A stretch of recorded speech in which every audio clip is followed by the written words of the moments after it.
low and left, and that is the result of two things. One of which is not gripping the gun hard. Like no sudden acceleration or anything. Just straight back. You want the sights to move as little as possible.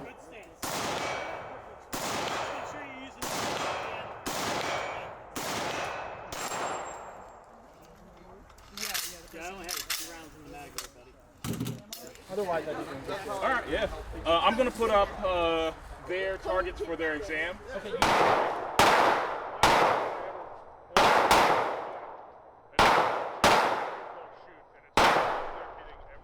Are you an enemy of the state? That's hard. The enemy of our current state or the concept of the state?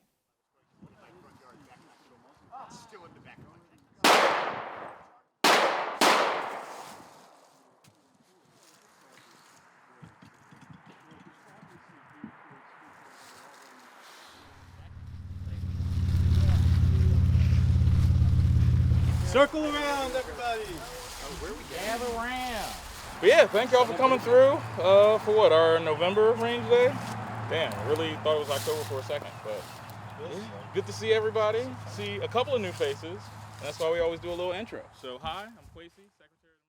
My name is Kwesi Ando. I am a nerd. I like video games. I like interior design. I renovated this room recently. I'm pretty happy with how it turned out, and I am the secretary of the Maryland chapter of the Socialist Rifle Association.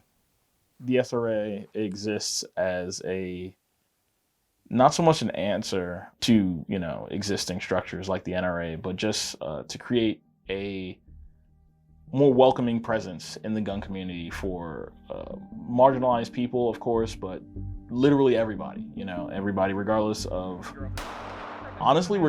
political affiliation. We take all types, but we do want it to make it a welcoming space. We want it to be able to facilitate anybody that would want to come and learn about guns safely and without having to worry that their identity or anything along those lines would get in the way of that.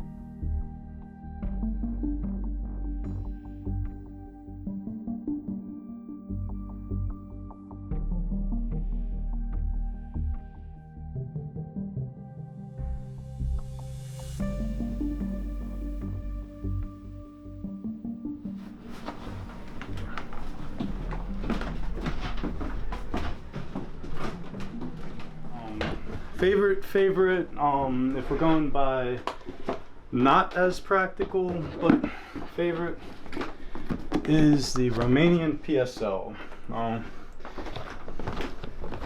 This was Romania's counterpart, I guess you could call it, to the Russian-designed Dragunov. They use this for engagements like 300 to 600 yards. It's just a good-looking firearm. Sure, the chamber is empty. My name is Rob. I am 37 years old. I am an SRA member. I am a socialist. I have been a member of the SRA for about a little more than 2 years. I have been a socialist since I was a teenager.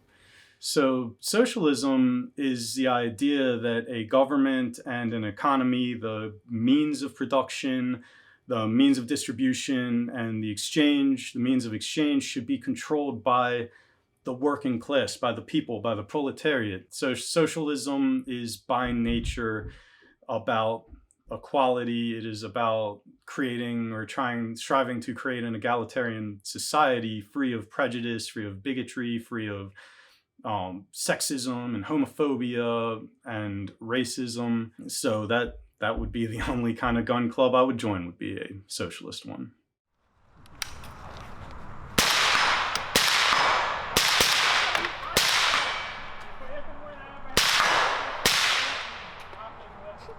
Okay.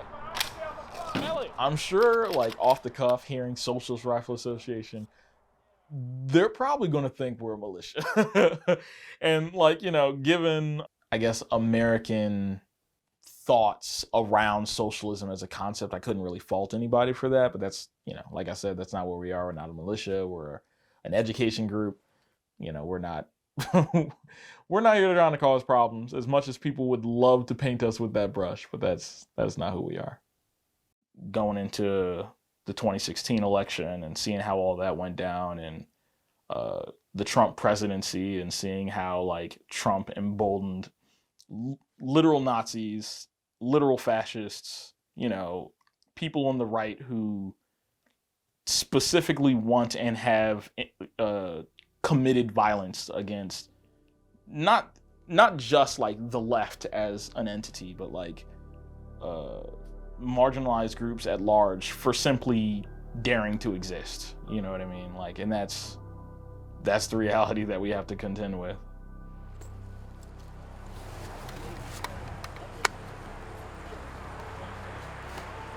Thank you, cameraman, for making me very nervous.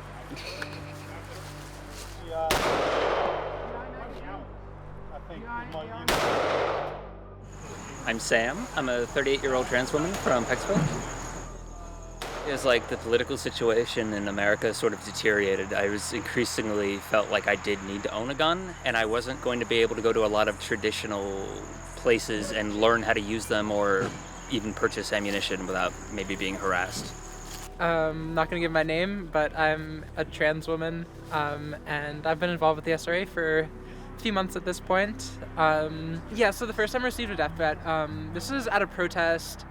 We were at a Free Palestine march, and there was a Nazi there, who was also not a fan of Israel, but not for the reason that everyone else there was not a fan of Israel. And I kind of went up to him and I was like, "Hey, you're not welcome here." And he threatened me with a knife. That was kind of terrifying. And I mean, that's why I'm shooting. That's why I'm practicing self-defense.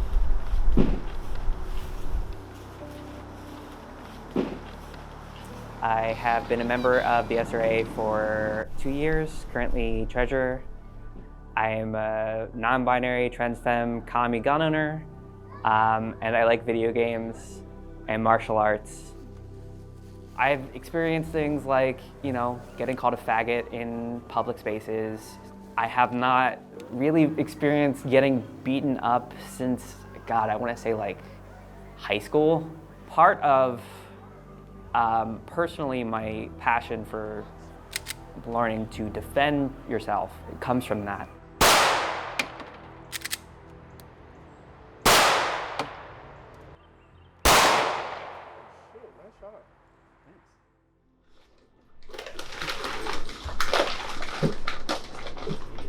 Wait. Good focus. So how many guns do you own at this point? We own 4.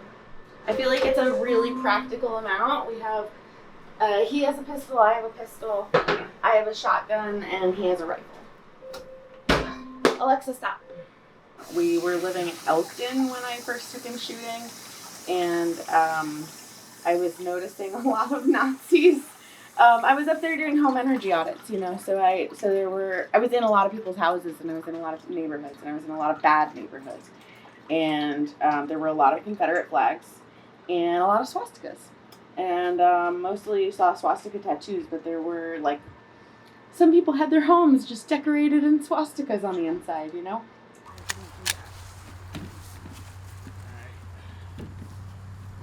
shoot yet. Okay, now shoot.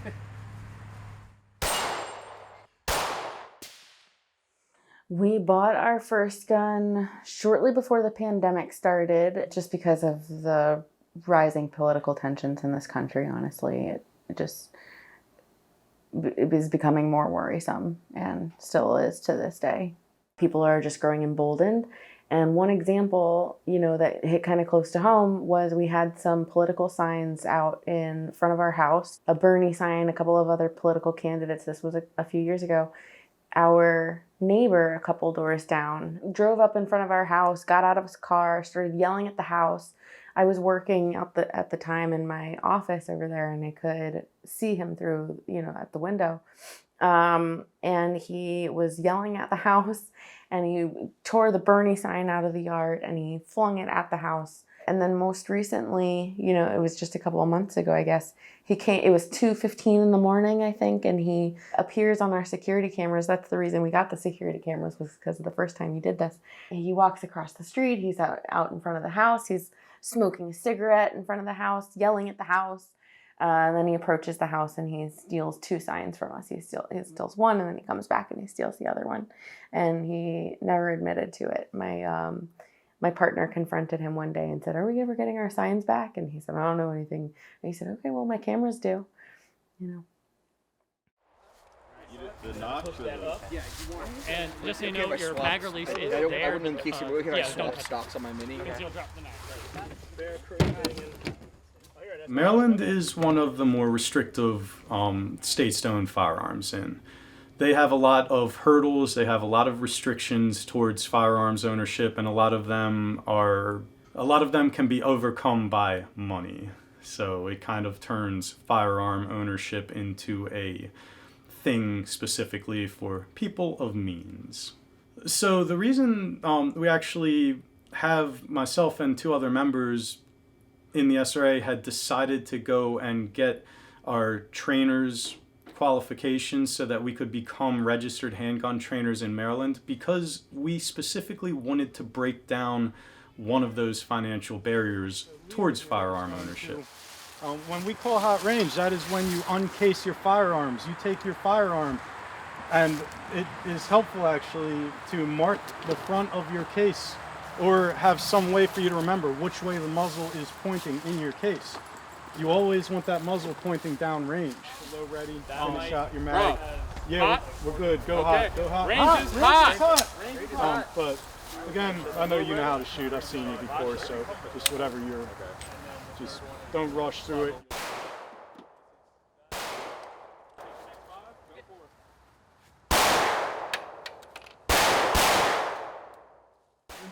I definitely feel like traditional gun culture is intensely right-wing and exclusionary and very hostile to trans people. And I go to a lot of like more traditional like gun ranges and stuff like that. I kind of get the feeling that a lot of people there kind of want to kill me. But, like I see cops there sometimes. I'm not a huge fan of cops. I've been personally assaulted by a number of cops. I've had friends that have been assaulted by cops. And that does not make me feel safe. When we took our HQL class, my partner and I, it was in a really right-wing environment. It was, you know, right-wing propaganda was being injected into the lesson plan. How so? Oh, God.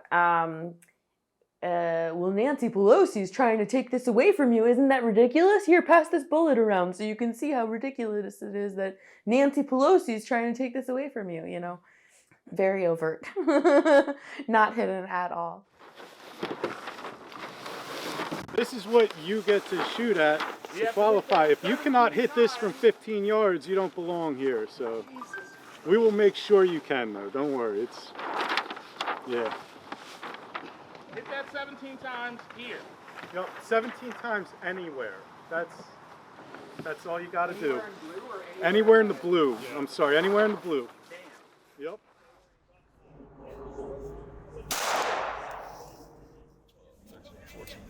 16, 17, 19, 20, 21, 22.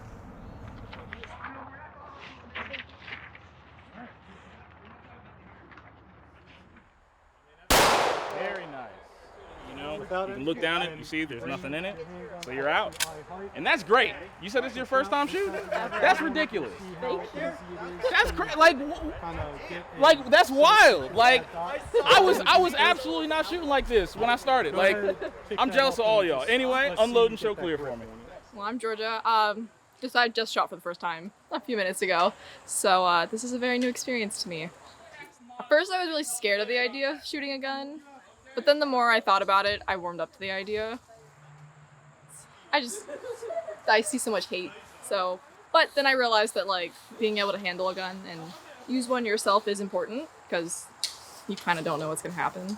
So it's good to be prepared. What I've learned is that I think if people have guns, people are going to use them. So instead of being like, get rid of guns, be more like, we all should just know how to use guns. I actually liked it. It was exhilarating. Once I understood how to unload and load it and hold it, it was actually quite releasing. The SRA made me feel more comfortable doing these things because belief-wise, I don't feel like I'm clashing with people. I feel very, not necessarily we're all like aligned perfectly, but I feel like we're all more on the same path. I'm a member of the Socialist Rifle Association for the fact that I share a similar ideology with what I call my comrades, and we have similar interests and goals in mind.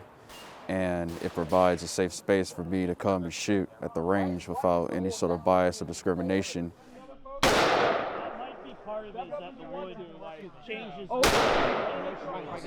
Well, the biggest thing the SRA does, besides like very deliberately, asking everyone what their gender identity is and allowing you to express that freely, is they also make sure to put a lot of trans people into, positions within the organization that matter. So that really makes you feel like you belong, or at least very accepted.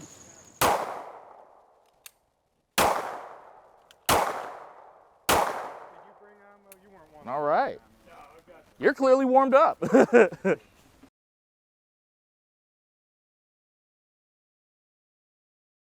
I have had, basically since like middle school, a very sustained passion in martial arts. For a really long time, that was enough for me, but I kind of have realized it's a very like minor situation that martial arts prepares you for. It prepares you for a situation where someone who is bigger than stronger than you and unarmed and untrained attacks you, and they're alone. And that's pretty much it. If they're armed or if there's like a group of people, it gets a lot harder. Eventually I was just like, it's probably time to invest in other ways to defend myself.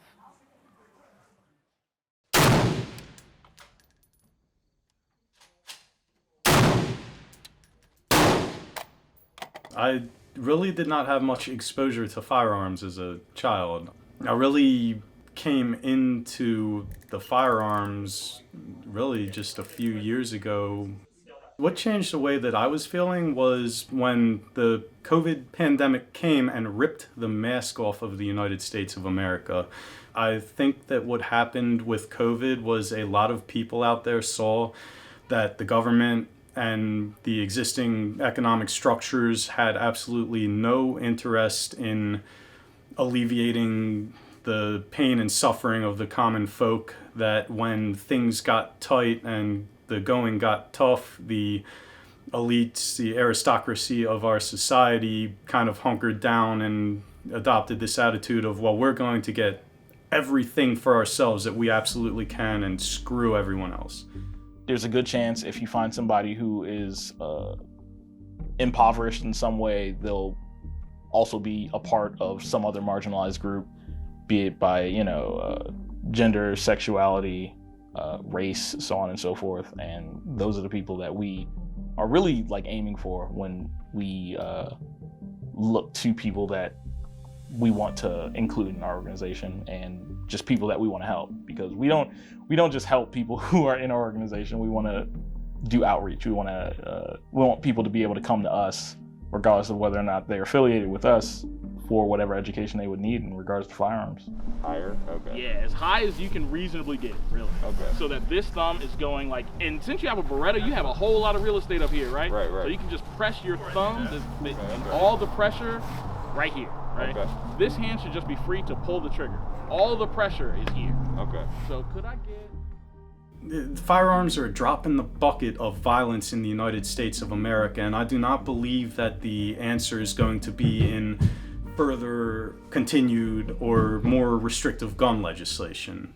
It's just that our government, the powers that be, aren't going to fix our educational system. They're not going to provide housing and food for everybody. They're not going to provide medical care, so it's easier for them to take away the implements that threaten them the most.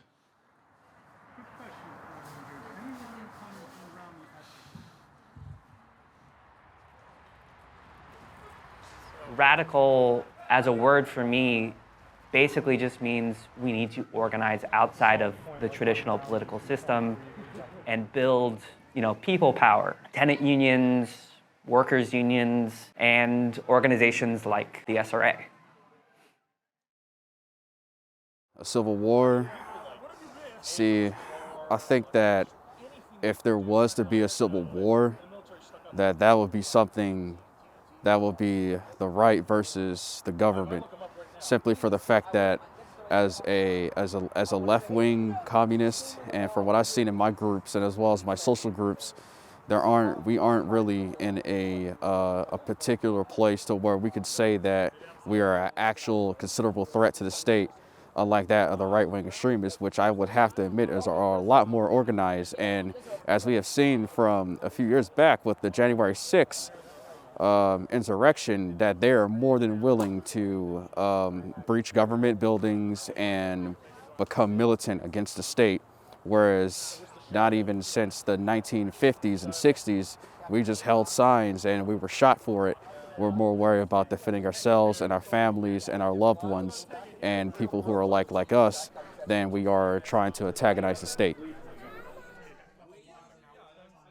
I just want people to be fed and have a roof over their heads and have meaningful life. Is that an enemy of the state? In the United States of America, yes, they consider that an enemy of the state. Here, the money, the resources, everything we have for everybody, literally everybody in this country, to be well taken care of is there. You know, we have the homes, food insecurity should not exist. That's what I'm an enemy of. I'm the enemy of anything that further impoverishes or makes people destitute. Make no mistakes about it, presidents, our government thrives on inequality, and it is a white patriarchal system. It is racist, but for the first time in decades, we had a president who was not afraid to speak out against some of our biggest social justice movements that were happening in America at the time, which really emboldened the bigots, it emboldened those that follow fascist ideologies, and has kind of kicked them into action. And I believe a box has been opened that we're not going to be able to shut.